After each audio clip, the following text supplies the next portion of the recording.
We are not surprised that the Prime Minister of Pakistan refuses to acknowledge the attack on our security forces in Pulwama as an act of terrorism.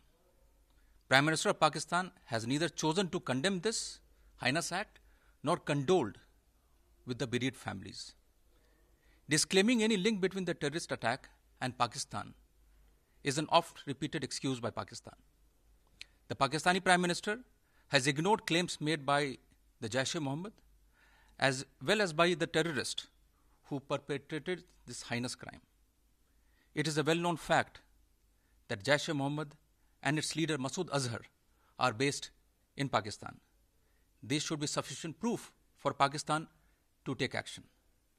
The Prime Minister of Pakistan has offered to investigate the matter if India provides proof. This is a lame excuse. We demand Pakistan to stop misleading the international community and to take credible and visible action against the perpetrators of Pulwama terrorist attack and other terrorists and terror groups operating from areas under their control. बिस्मिल्लाहिर्रहमानिर्रहीम। चंद दिन पहले मकबूजा कश्मीर में पुलवामा में वाक़या हुआ और मैंने उसके ऊपर तभी रिस्पॉन्ड करना था क्योंकि पाकिस्तान के ऊपर इल्ज़ाम लगाया गया। लेकिन हमारा एक बहुत अहम विज़िट थी क्राउन प्रिंस सऊदी अरेबिया की, इन्वेस्टमेंट कॉन्फ्रेंस थी जिसकी हम बहुत देर से तैयारी में थे। लिहाजा मैंने तब इसलिए फ़ैसला किया जवाब ना देने का क्योंकि सारी अटेंशन उस कॉन्फ्रेंस से और उनकी विज़िट से इसके ऊपर चली जानी थी। इसलिए जब क्राउन प्रिंस वापस कहें मैं आपके सामने जवाब दे रहा हूं और मैं हिंदुस्तान गवर्नमेंट के लिए जवाब दे रहा हूं। पहले तो आपने पाकिस्तान पर इल्ज़ाम लगा दिया, ना कोई एविडेंस, ना कोई सोचा कि इसके अंदर पाकिस्तान का क्या फ़ायदा है। अगर पाकिस्तान इतनी अहम कॉन्फ्रेंस कर रहा था और इतनी विजिट जो क्राउन प्रिंस की थी जो हम इतनी देर से प्लान कर रहे थे, कोई अहमक भी इस तरह का वाक़या करेगा अपनी कॉन्फ्रेंस को सैबोटाज करने के लिए? और अगर ये ना भी होती उनकी विजिट, पाकिस्तान को इससे क्या फ़ायदा है? क्यों पाकिस्तान इस स्टेज के ऊपर, जब पाकिस्तान स्टेबिलिटी की तरफ जा रहा है, हमारे पास हमने 15 साल की दहशतगर्दी की जंग जिसमें 70,000 पाकिस्तानी मारे गए हैं, एक दहशतगर्दी नीचे जा रही है, अमन आ रहा है, स्टेबिलिटी आ रही है, हम क्यों कोई इस तरह का, इससे हमें फायदा क्या है? और मैं ये भी सवाल पूछना चाहता हूं हिंदुस्तान की गवर्नमेंट से कि अगर आपने माजी के अंदर ही फंसे रहना है और हर बारी किसी किस्म का कोई कश्मीर में सानिया हो आपने पाकिस्तान को जिम्मेदार ठहरा देना है, तो बजाय ये कि आप कश्मीर का मसला उसकी तरफ कोई डायलॉग शुरू करें, कोई आगे बढ़े, ये तो बार बार पाकिस्तान को एक विपिंग बॉय बनाए रखेंगे आप। मैं आपको वाज़े तौर पे कह रहा हूं कि ये नया पाकिस्तान है, ये नई माइंडसेट है, नई सोच है। हम ये समझते हैं कि हमारे इंटरेस्ट में है कि ना हमारी जमीन से कोई जाके बाहर दहशतगर्दी करे और ना बाहर से आगे कोई पाकिस्तान में दहशतगर्दी करे। हम स्टेबिलिटी चाहते हैं। तो मैं आज हिंदुस्तान की गवर्नमेंट को ऑफर कर रहा हूं, किसी किस्म की आप तहकीकात करवाना चाहते हैं इस इंसिडेंट में कि कोई पाकिस्तानी इसमें मुलव्वस था, हम तैयार हैं। अगर आपके पास कोई एक्शनेबल इंटेलिजेंस है कि पाकिस्तानी इन्वॉल्व है, वो हमें दे, मैं आपको गारंटी करता हूं कि हम एक्शन लेंगे। और एक्शन इसलिए नहीं लेंगे कि हमें किसी के प्रेशर है, एक्शन इसलिए लेंगे कि ये पाकिस्तान से दुश्मनी कर रहे हैं। अगर कोई पाकिस्तान की जमीन इस्तेमाल कर रहा है, हमारे से ये दुश्मनी है, ये हमारे इंटरेस्ट के खिलाफ है। और दूसरी चीज, जब भी हिंदुस्तान से हम डायलॉग की बात करते हैं, हिंदुस्तान की प्री कंडीशन होती है कि पहले दहशतगर्दी की बात की जाए। मैं आपको ये कहता हूं कि हम दहशतगर्दी की भी बात करने के लिए तैयार हैं। दहशतगर्दी एक सारे खित्ते का इशू है और हम बिल्कुल तैयार हैं क्योंकि हम चाहते हैं कि इस खित्ते में दहशतगर्दी खत्म हो।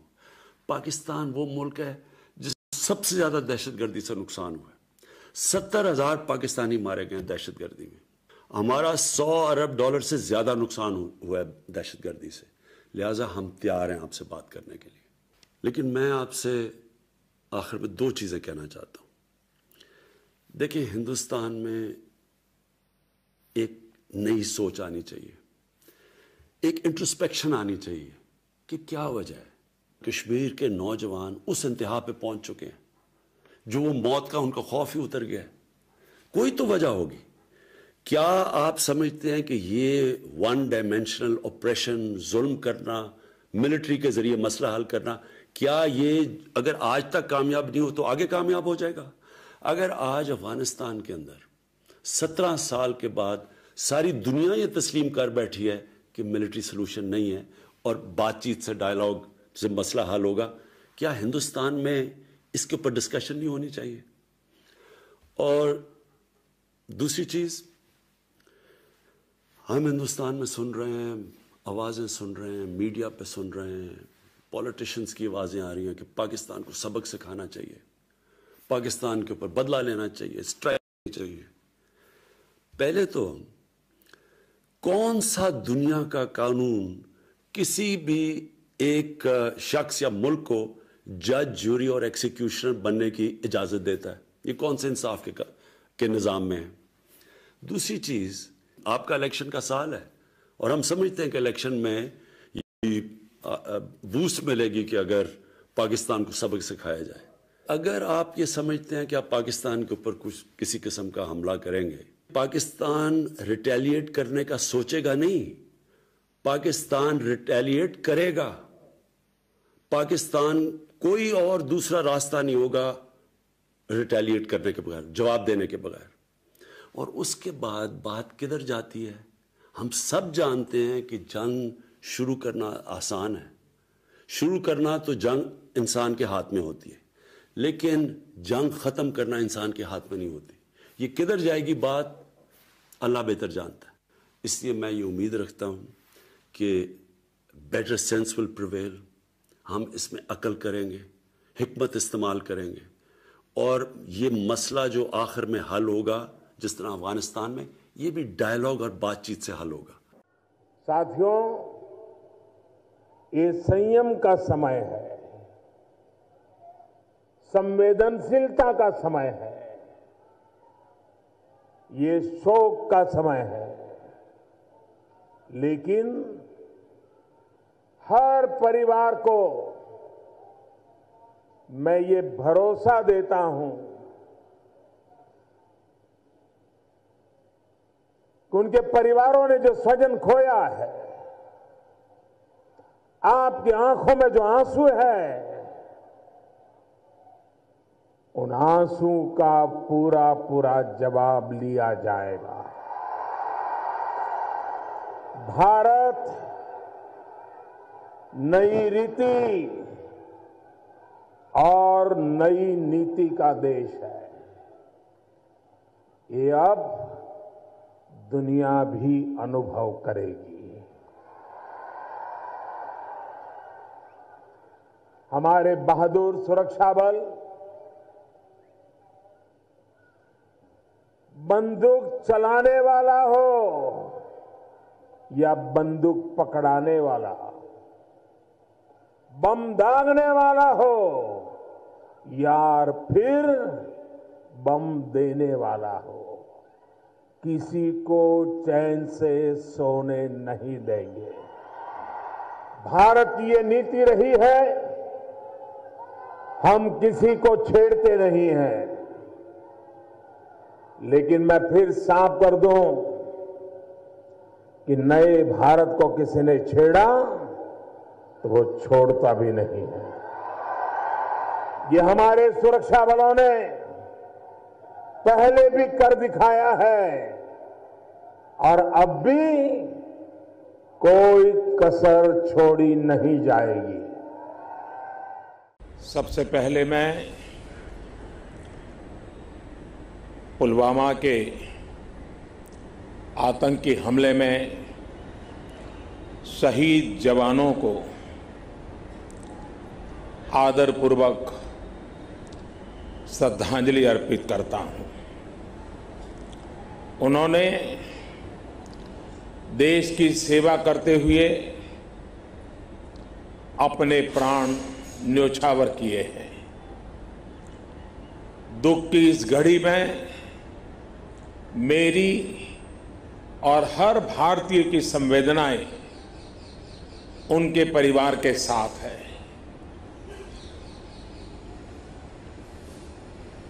इस हमले की वजह से देश में जितना आक्रोश है, लोगों का खून खौल रहा है, ये मैं भली भांति समझ पा रहा हूं। इस समय जो देश की अपेक्षाएं हैं, कुछ कर गुजरने की भावनाएं हैं, वो भी स्वाभाविक है। हमारे सुरक्षा बलों को पूर्ण स्वतंत्रता दे दी गई है।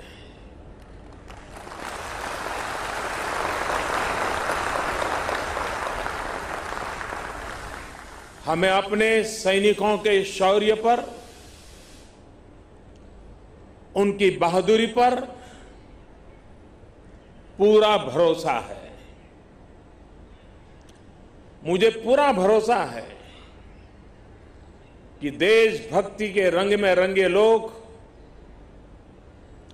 सही जानकारियां भी हमारी एजेंसियों तक पहुंचाएंगे, ताकि आतंक को कुचलने में हमारी लड़ाई और तेज हो सके। मैं आतंकी संगठनों को और उनके सरपरस्तों को कहना चाहता हूं कि वे बहुत बड़ी गलती कर चुके हैं। बहुत बड़ी कीमत उनको चुकानी पड़ेगी।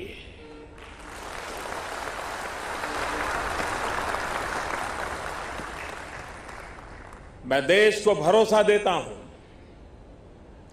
कि हमले के पीछे जो ताकतें हैं, इस हमले के जो भी गुनहगार हैं, उन्हें उनके किए की सजा अवश्य मिलेगी।